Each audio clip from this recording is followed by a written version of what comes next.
যদি আমার ছেলের মৃত্যুর পরিমাণে ওদের ফাঁসি দেয় তাহলে আমার মনে কোনো কষ্ট থাকবে না। জালিম সরকারে আমার আশা পূর্ণ করতে দিল না, আমার পোলারে ডাইরেক্ট গুলি করে ডাইরেক্ট অর্ডার দিয়ে ডাইরেক্ট গুলি করে মারিয়ে ফেলাইছে সে।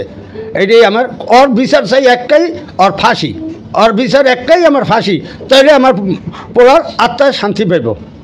আমার মনে হয় এইটা আমার দৃঢ় বিশ্বাস, আমার পোলা শান্তি পাবে, আত্মায় শান্তি পাবো যদি ওদের ফাঁসিতে কাস্টডিতে ঝুলাইয়া ফাঁসিতে ঝুলায় জনগণের সামনে। এই ছেলের মৃত্যুর জন্য কে দায়ী বলে? একমাত্র দায়ী ওই শেখ হাসিনা সরকার, শেখ হাসিনা সরকার এবং সংগঠন আছে ওবায়দুল কাদের, স্বরাষ্ট্রমন্ত্রী হাসান হাক ইনু, এরাই আছে ওদের গডফাদার, ওদের গডফাদার শেখ হাসিনা। এই শেখ হাসিনাই এক নম্বর দায়ী, ওদের কারণে আমার ছেলে দুনিয়াতে ত্যাগ করছে।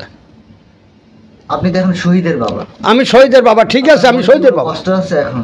আমার মনে কষ্ট আছে আবার নাই, আছে এক কারণ যদি আমার ছেলের মৃত্যুর পরিমাণে ওদের ফাঁসি দেয় তাহলে আমার মনে কোনো কষ্ট থাকবে না। সরকারের কাছে আমার যেই সরকার আসুক দুনিয়ায়, এই বাংলাদেশের মধ্যে যেই সরকার আসুক, তার কাছে আমার একটাই আবেদন, একটাই দাবি, তাদের ফাঁসি। জানাজা কোথায় হয়েছিল, দাফন কোথায় হয়েছিল? প্রথম জানাজা হয়েছে আমার এই কাজলা মসজিদের পূর্ব পাশে, কাজলা মসজিদের পূর্ব পাশে প্রথম জানাজা হয়েছে। সেখন রাতে 8:30 এশার নামাজের পরে জানাজা হয়েছে। আরেকটা জানা হয়েছে আমার দেশের বাড়িতে,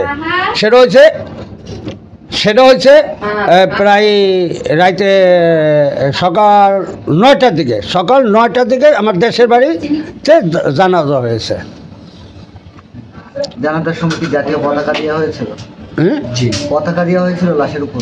না, পতাকা, হ্যাঁ পতাকা ছিল, আর লাশের উপরে বাংলাদেশের পতাকা ছিল।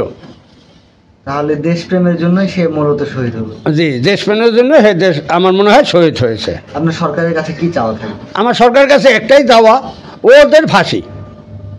কাদের?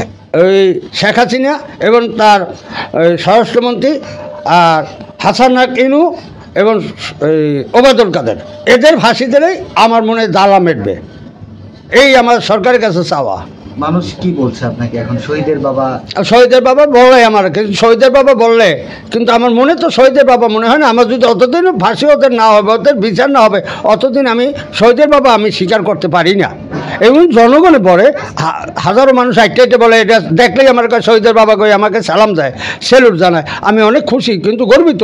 কিন্তু আমি গর্বিত ওখানেই হব যেদিন আমার এই ছেলে ফাঁসি হইব, এই ছেলের পরিবর্তে এদের ফাঁসি দেবো, তখনই আমি মনে করুন গর্বিত।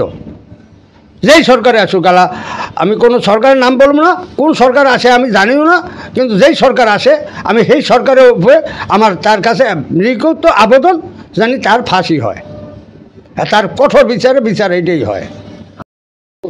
তো বাবা গো, তুই যদি আমার এই রাস্তাটা ধরাই যে তোর দোয়া করিস, তারপর তুই আমার লেগে বাবা, তোর লেগে আমি দোয়া করি, তুই আমার লেগে দোয়া করিস বাবা। এই সরকারি রাস্তার চাকরি একটা যদি তোর ভাইরে দেয়, তোর বড় ভাইরে সরকারে মায়া দেখাইয়া, তাহলে মনে করবো যে যাক তোর আত্মায় তো একটু শান্তি পাইব, তোর কলিজায় একটু শান্তি পাইব, এই কামনা।